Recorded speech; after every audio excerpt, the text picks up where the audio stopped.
So we will go right straight to questions. We'll start here on the left side, second row, and then we'll come to the front. Chrissy Freud, USA Today. I wanted to ask you about DJ Lagway and where you view him as being from a mental and mechanical perspective, and what do you think his best attribute is as a quarterback? Yeah, great question. I think, DJ, obviously, I think last year was kind of forced into the lineup about halfway through the year. And he and I have had this conversation. I think that he didn't have time to think about anything. He was consumed with preparing, being at his best for the team. And then now, after the season, after the bowl game, you get a chance to regroup a little bit. So obviously he's very talented, but I think to me, we're working on the skill level, the fundamentals, the techniques. We're working on improving his knowledge, his overall football IQ, situational football. I think one of the areas he's ahead of the game is as a competitor. I think he's really good on game day. And then I think in general, he has character. I think he's very humble. I think he's really engaged every part of the organization, the way he treats people. So a little more advanced just from a maturity standpoint. I think his humility, his desire to improve, those are the things that stand out to me about DJ. Front row, left side. Hey, Coach Jacques Doucet, WAFB in Baton Rouge. Good to see you.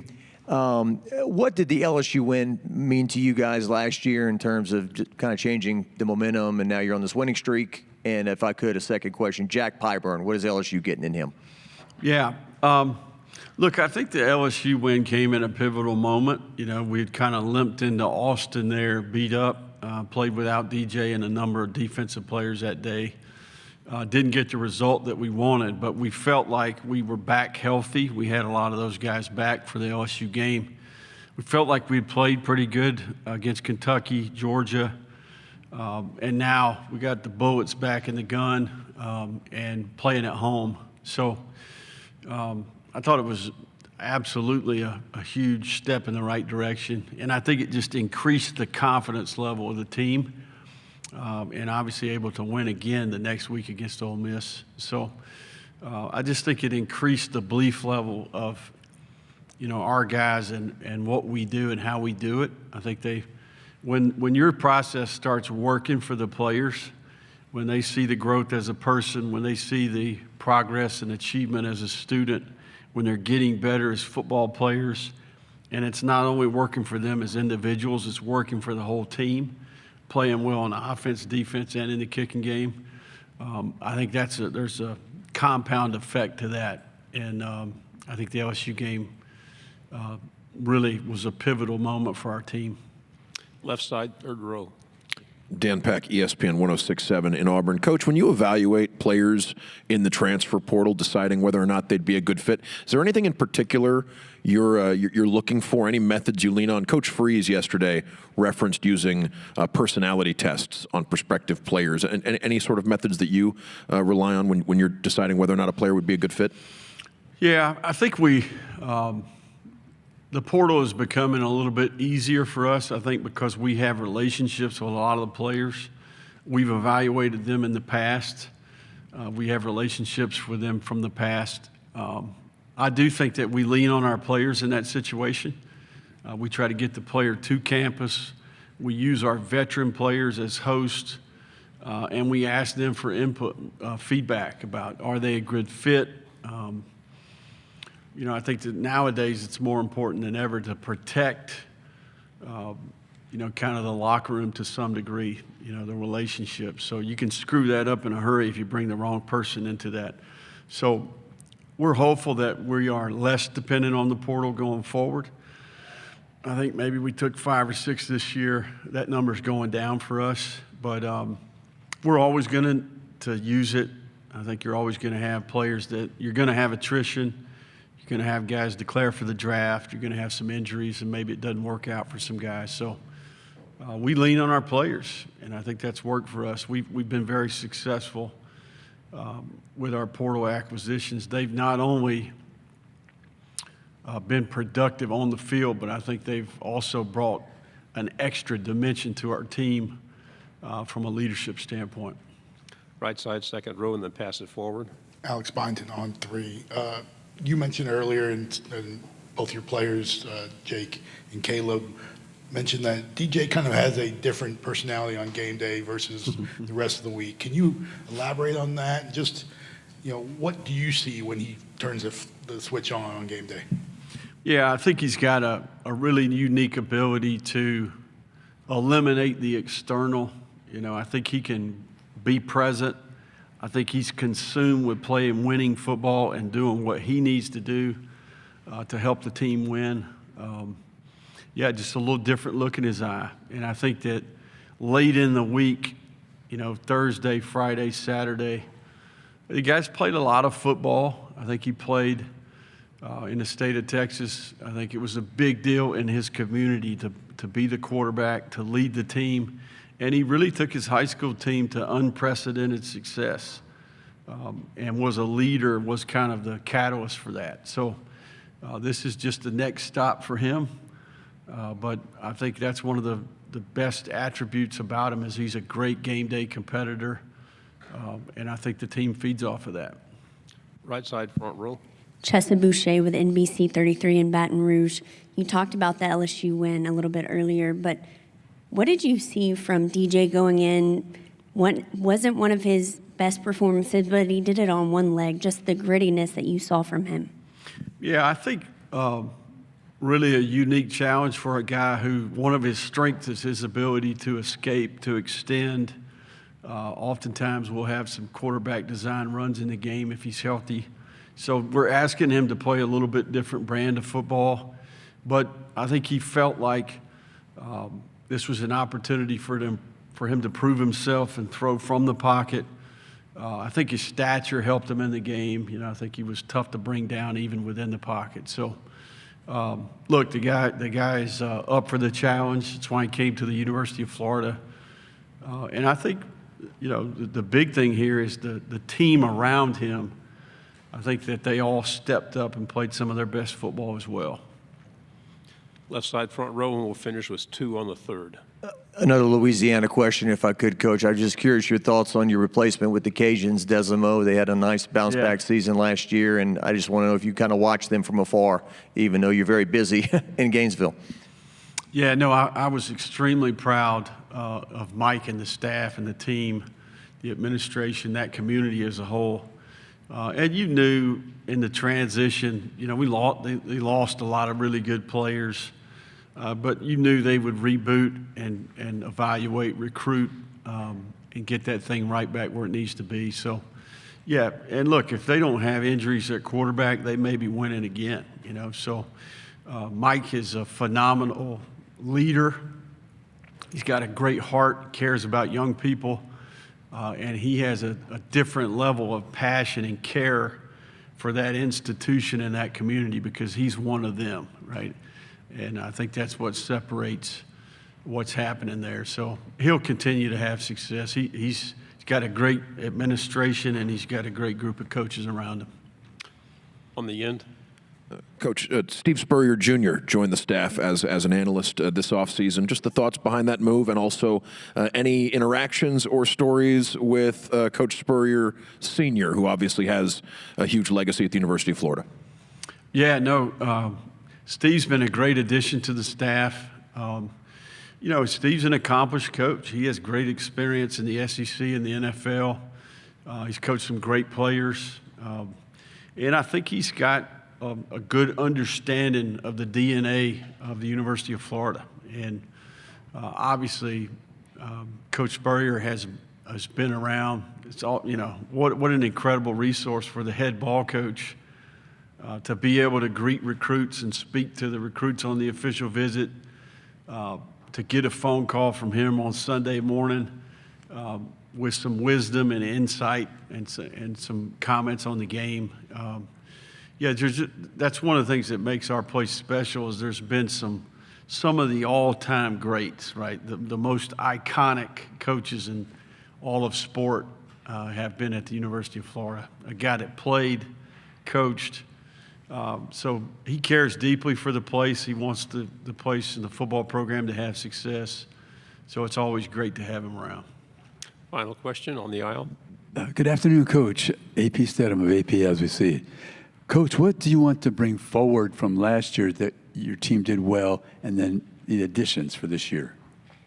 Yeah, I think we want to continue to play championship caliber defense. I think that was a big piece of the puzzle relative to our success. I thought we really, from Central Florida on, I thought we played at a high level. We took the ball away.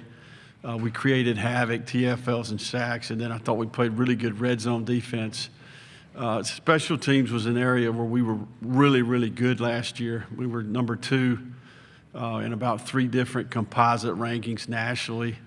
And then obviously we need to keep playing complementary football and build around a great a veteran O-line and a really good group of skill to go along with DJ in year 2. So the number one thing that we established last year is that we can go toe-to-toe with anybody. And I think that confidence, that belief, that swagger, kind of getting back to Florida football, when, they could beat anybody on any given day. Coach, thank you very much for your time. Good luck this season. All right. Thank you all.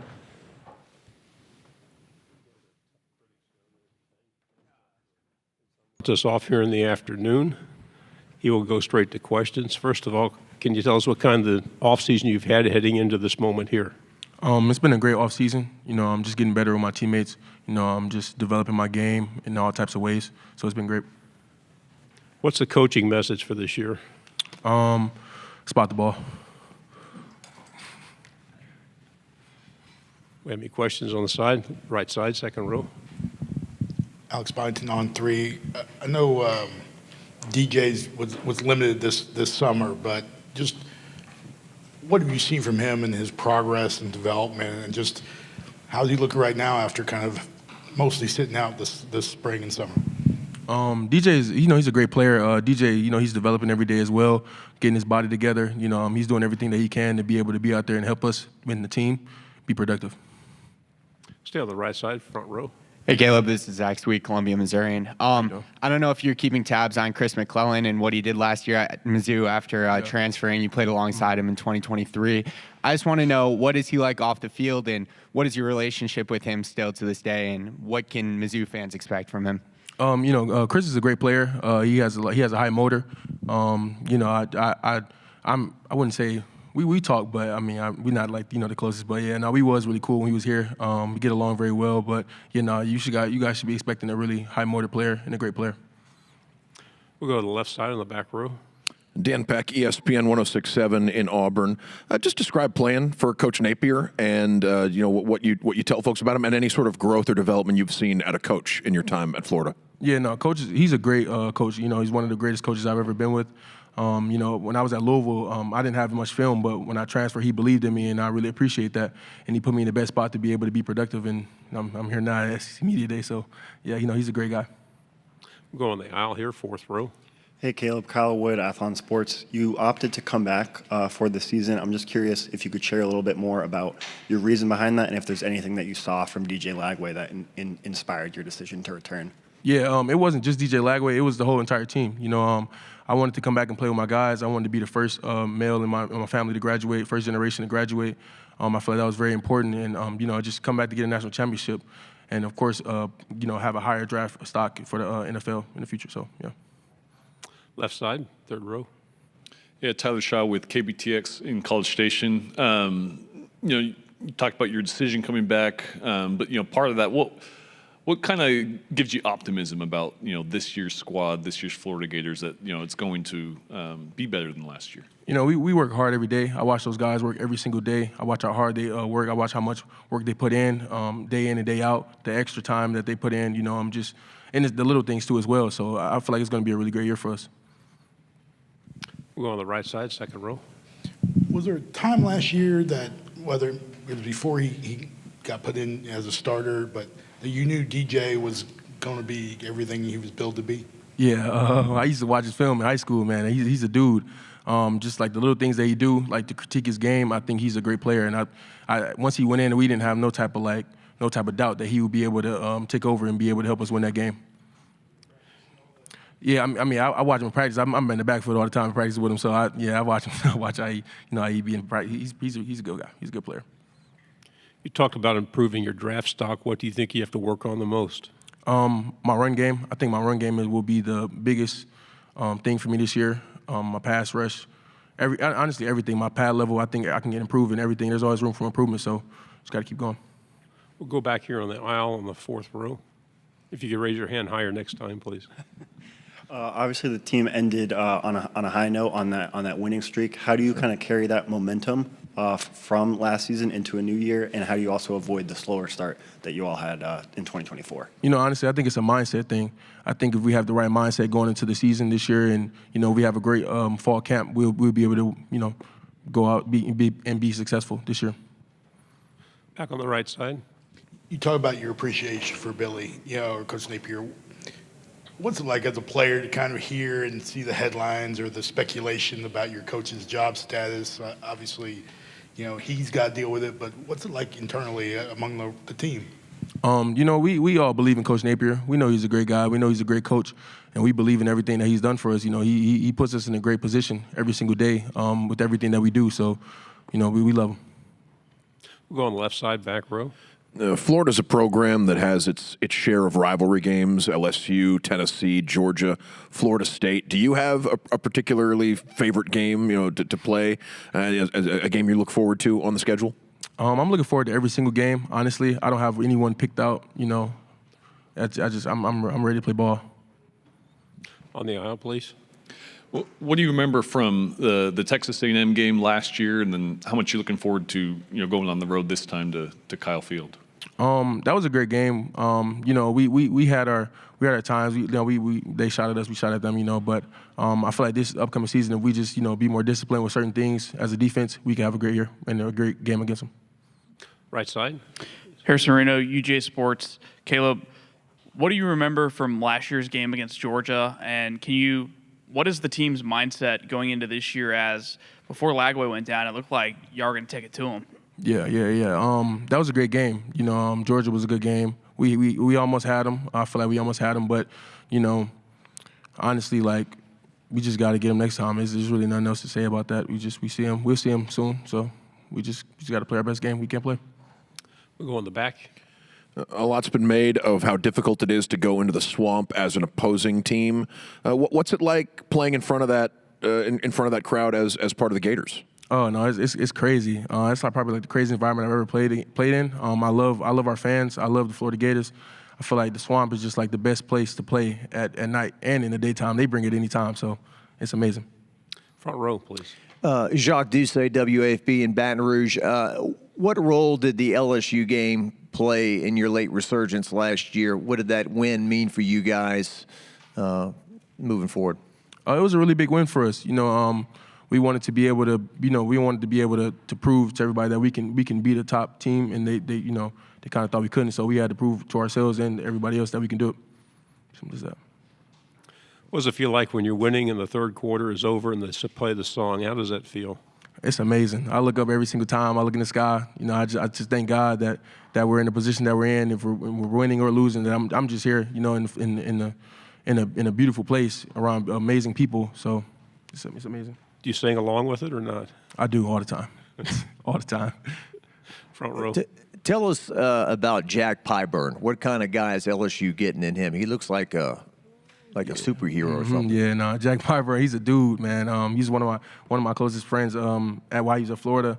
You guys are getting high more the player. He loves to work. He works all the time. That's all he do. That's all he believe in. So you're getting a good guy. Right side. Harrison Reno again. I know you go against them every day. The offensive line returns, I believe it's 4 out of 5 starters. Yeah. What makes that group so challenging, not only in practice but in games from your perspective? They play together so well. Like even in practice, I would speak for practice because I really don't. In the game we're kind of locked in. But in practice, they're connected. They're one. Like they got a saying 5 equals 1, and they're one. They play together. They understand each other. They know each other like the back of their hand. So that's a great group of guys right there. A lot of great Gators have come through there. They might still be hanging around the program. Are there any that have helped you or that you've gotten to know? Yeah. B Spikes, he's one of the coolest old heads I've ever run into. He loves the Florida Gators, and he reminds me every day while I'm here and what I'm doing it for. So yeah, good guy. Okay, our final question over here on the left. Yes, sir. Just one ask about TJ Searcy, a former teammate transferred out. What kind of a teammate was he, and what is he like as a player? Yeah, no, TJ's a great guy. Like I said about Jack, like he loves the work. He goes at it every day. He attacks it every day. He loves the game. So you guys are getting a great guy. Caleb, thank you very much. Good Of course, job. thank you. Right. Stay healthy. Have a good year. Okay, we have DJ here, and he's happy to be with us, and he wants to go straight to questions. Who would like to lead us off? We'll go here, left side, third row. Hi, DJ. Christy Freud with USA Today. I was going to ask, where are you looking to grow personally, whether that be from a mechanical or mental perspective heading into the season, and what can we expect your pre-snap and post-snap responsibilities to be? Yeah, for sure. I'm definitely looking to improve on more coverage recognition and knowing where the defense is going to be and truly knowing their responsibilities and also knowing my teammates' responsibilities better. We'll go on the right side, front row. Chessa Boucher with NBC 33 in Baton Rouge. Last year, LSU came into the swamp. You basically helped lead them with one good leg. What do you remember about that game, and what's your biggest takeaway from that? Yeah, for sure. I remember before that whole week, it was a lot of ups and downs mentally. Just figuring out what's the plan gonna be, if I'm gonna even be able to be out there.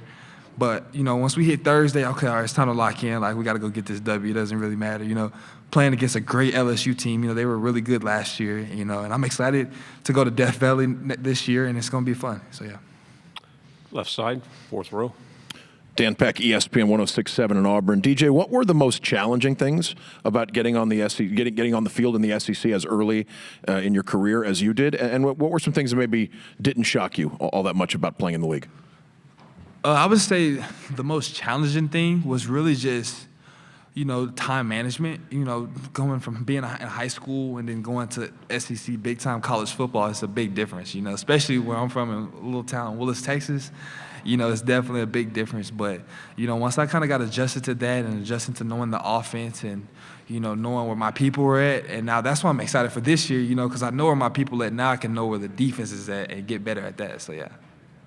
In the middle on the aisle, please.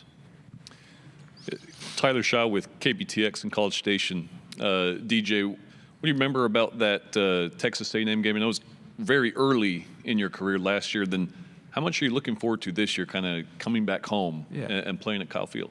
Yeah, for sure. I'm definitely excited to go back to play at Kyle Field. I've been to I've been in a lot of games in Kyle Field, and for me to be able to play in one, it's going to be surreal. Having all my family, my teammates, my classmates, my coaches, teachers, all of them be at the game, it's going to be fun. Second row, and then pass it forward, please. Alex Byington on three. DJ, as a freshman, most players don't come in thinking they have to kind of put the world on their shoulders. But when you were kind of thrust in there, that's exactly what had to happen. But how often, I'm sure you heard some of the speculation about Coach Napier and his job status and hot seat talk. How much did that actually impact you? And was that a part of your day-to-day thinking when you were out there playing? Yeah, when I'm out there playing, I'm just thinking about playing ball. I'm worried about, trying to figure out, my freshman year, trying to figure out where my guys were going, but I was just, every time I stepped on the field, that's when life just kind of stopped for me. And it's just just playing ball and just being just in the moment. My biggest thing last year, I always wanted to get into something called flow state, And flow state is where you're just moving and it's just natural. Everything happens naturally, and that's kind of where I wanted to be at every year, every game. Back to the front row again. Jack Pyburn transferred into LSU. Yeah. What kind of player is LSU getting out of him? Oh, man, Jack Pyburn is a guy, It's going to be bittersweet playing against him, and LSU is definitely getting a heck of a player and a heck of a leader. Left side again. We were talking with Caleb earlier, and he mentioned, just how thrilling it is to get to play in front of the fans in the swamp. Yes, lots made of the different home field advantages around the conference. What's it like being able to perform in front of those fans? Oh, man, words can't even explain it, how it is to play in the swamp, man. The fans bring it each and every Saturday. And, I'm just thankful to be a part of it, and be able to be in the swamp, and they're rooting for us and chewing us and giving us that true advantage. Go on the right side and then pass it behind you, please. Harrison Reno, UJ Sports. When we talked to Caleb, I asked him about what his thoughts were coming out of that Georgia game last year. Obviously, you went down with an injury in that game, but beforehand, y'all had a lead on them. How much confidence does that give you going into this year's matchup, one, and then two, I guess, what was that like, having to sit there on the sideline and kind of watch how that game ended up unfolding? Yeah, for sure. It gives me a lot of confidence that, it doesn't matter who really's out there. It's all about us. It's all about how we prepare and how we go out there and treat the week, and watching that game after I got hurt, it was the hardest thing. Like, I hated that. Like, I just wanted to be out there with my guys. That's all I want to do is just play football. So, seeing that, it was hard, but, definitely giving me the confidence for next year to go out there and play them. Middle back row, please.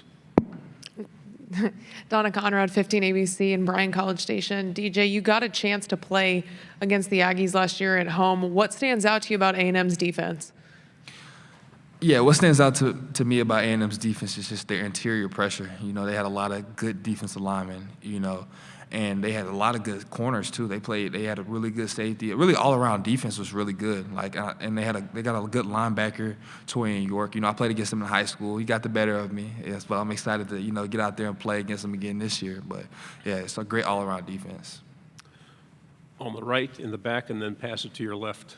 Hey, DJ, Kyle Wood, Athlon Sports. Having guys like Jake and Caleb come back, having that continuity with upperclassmen, does that raise internal expectations for you all, knowing the team that you have ready for this year?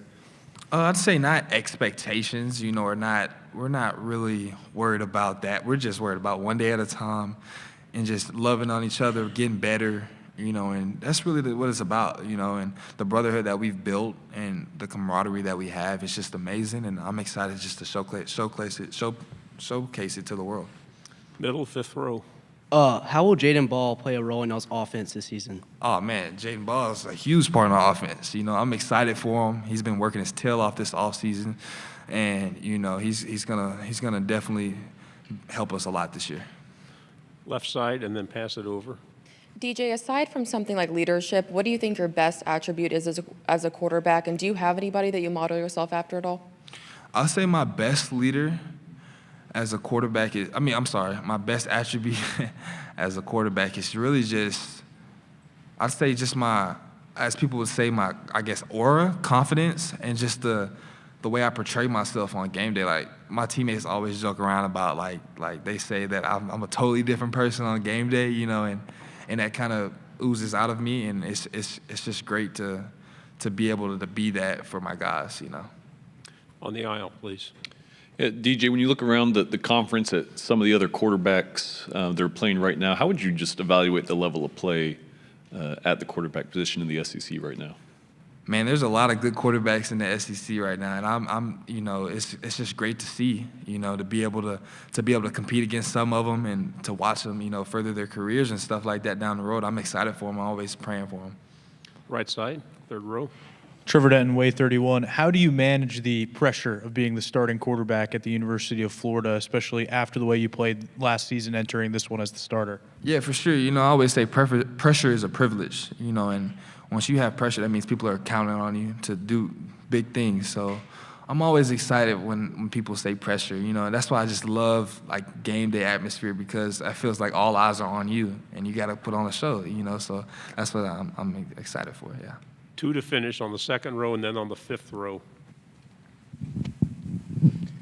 Kind of along those lines, how do you internalize that pressure? And not to harp on it, but there was a lot of pressure on you specifically last season to kind of save your coach's job at one point. So how do you handle that? Yeah, the way I handle pressure and, all that stuff, I kind of prepare during the week like crazy. And preparation leads to confidence. So once I get to Saturday, I already know that I didn't put the work in. I did all I needed to do. And kudos to the coaching staff. They prepare us like crazy. Like Coach O'Hara and Coach Napier, they put together a plan for the quarterbacks and just all the team in general. So when we get out there, we already know what's going to happen dang near. So it's great. Final question on the right, back row.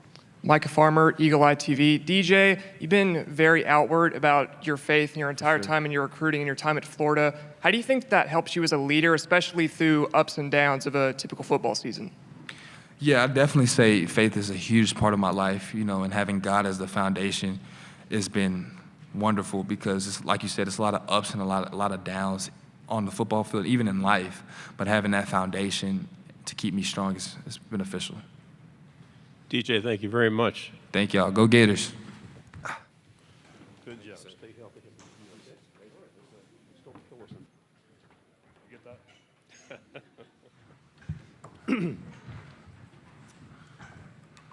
Okay, we have Jake from the mid part of Florida down by Ocala. He's excited to be here. We're excited to have him. We're open for questions. Right here in the front row. Hey, Jake. Jacques Doucet, WAFB TV in Baton Rouge. Just tell me about late last season going from all the noise to now people saying you're a top 10 team or something like that. You know, it's one of those things. We had a huge mindset shift in the locker room, and a lot of guys stepped up into a leadership role that maybe they weren't in before. And guys, we called it a one-day contract type of mentality. Guys really shifted the way they thought and approached practice and weights and the training room, and it was a tremendous change and a big mindset shift. Right side, second row.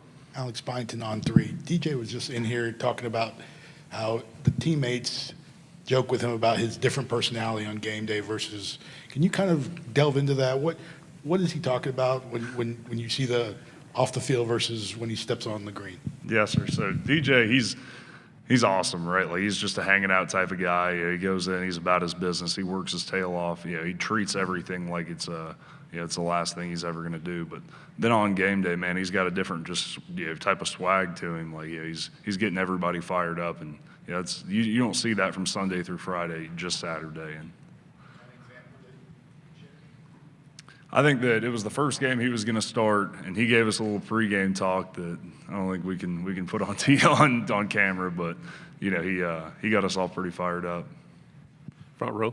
Chessa Boucher with NBC 33 in Baton Rouge. It's a two-part question. One, LSU got Jack Pyburn. You being an offensive lineman going head-to-head, kind of who is he and who is the athlete that LSU was getting? And then also DJ Lagway basically helped y'all, propel y'all to beat LSU in a big momentum shift for you guys. What do you remember from that game? Yeah, so to start off talking about Jack Pyburn, he's a tremendous competitor. He works his tail off in the weight room. He works his tail off at practice. Everything's a game rep for him, and he was a very good teammate to me. But he made a decision for himself and his family. And then, can you repeat your second part? I'm sorry. DJ Lagway came in basically on one leg to Right. help beat LSU. But what do you remember from that game, and what do you take away from just what he did for you guys as a team? Yeah, no, we all have a ton of respect for the way that DJ put himself out there, even when he was banged up, and the type of leader that he is, the type of teammate that he is, and that's the thing that it's inspiring. It inspires a group of men, and we all took a lot from that game and the way he carries himself in general. Left side, back row. Dan Peck, ESPN 1067 in Auburn. There was talk that Coach Napier was on the hot seat at some point last year. How did that affect the locker room? And just in general, what is it like to play for Coach Napier? So I'm going to answer the back part of that question first, is that we all love to play for Coach Napier. I was so fortunate. I didn't get recruited by him. I didn't commit to him. I committed to the University of Florida, and I was just lucky that a man of his character and integrity became the coach. And I'm just so sorry, answer the back half first. What was the first part? The first part of the question was about how did it impact the locker room at all? Rumors about his status as the coach, did it influence how you guys played? Right. So everybody tries to block out the noise. We're worried about what's going on, but everybody's well aware. Everybody's on social media. You see it and you hear it. But I think that we did a great job this past season of blocking out the noise. Go play for each other. Go play for Coach. Let's prove each other right. In the middle, fifth row. Do you have a specific game day routine, or does someone in the locker room have like a specific game day routine that they go through every single game day, like a ritual? I try to be pretty flexible because you'll play a noon kick and then you'll play a 7:30 kick, so you're not going to have a carbon copy game day. But one thing I try to do before I run out of that tunnel every week is I try to get a good thump in the head from Tyreek Sapp. He's got a hard head and a thick skull, and I like a good shot in the dome from him, get my mind right. Speaking of hard heads, we'll go to Dan. growth in DJ, I'm just going to ignore that. Growth in DJ Lagway that you've seen since he got to campus and since he took over the starting role? Yeah, I mean, he's made tremendous strides, and it feels like every day he's just a little bit better, and he's seeing it better. And, you know, it's big picture playing quarterback. You got to know everything that's going on. So, you know, it's really special to be around a guy like him who works the way he does, who's committed to being the best version of himself.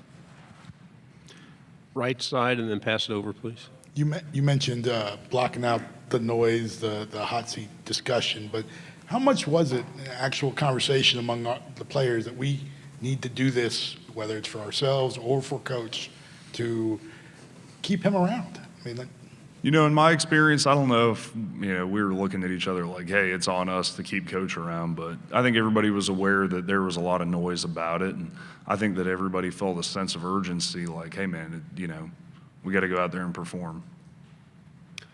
On the aisle, please. Carlo Brown, WCBI TV in Columbus, Mississippi. I had to ask, you know, you guys kind of knocked Ole Miss out of the college football playoff conversations for good after you guys beat them. Now you guys going to play in Oxford. Are you expecting maybe a little bit more fire to that game than usual? Oh, we expect all of our opponents to be fired up to play, and, you know, anytime we get to go put the ball down and compete, we're excited to go do it. You didn't grow up far from Gainesville. Did you make it to the campus and the games growing up? You know, we got to go to one game usually every year because my old man would put on his the Sherwin-Williams Company tailgate for his store, and we'd get complimentary tickets. All right. It was always special. Front row. Just an early season trip to LSU and Tiger Stadium. What do you know about that? And I mean, I know all your games are important, but a big matchup in September early. Oh, no doubt. No, we're all super excited. You know, everybody knows playing at LSU at night's a real deal, and that's about as electric as it gets in college football. So we're all looking forward to competing in that environment. On the aisle, please. Tyler Shaw with KBTX in College Station. What do you remember about the Texas A&M game last year and going up against that team? You know, they were a really talented team. You know, across the board, there was a lot of guys who were, you know, big, strong, fast, really good football players. I remember that it just felt like we couldn't ever get our feet underneath us, and, you know, it was a tough game for us, but I think there was a lot of growth that we got from that game. How's it feel at the end of the third quarter when they start that song? Oh, it's electric. You hear that Tom Petty won't back down, and, I mean, there's nothing like it. You get chills every time it comes on. Right side. Talked a lot about DJ, but, you know, and he's getting a lot of preseason hype, a lot of attention and odds and such that. What's it like kind of seeing him in comparison to some of the other names that you're seeing out there? Obviously, Arch, Garrett, other guys have done a lot as well. Right. I think that it's a great honor for him to be recognized that way, but he knows just as good as anybody that, yeah, that doesn't mean anything. We got to go put that on tape. We have time for a final question. Anybody here? We'll go here in the front row again. I mean this as a compliment. Do you often get struck for being older than what you are? You don't seem like the average 22-year-old. No, sir. I do get the you ought to be 30 type of. Hey, thank you very much, Jake. Good Thank job. you, sir.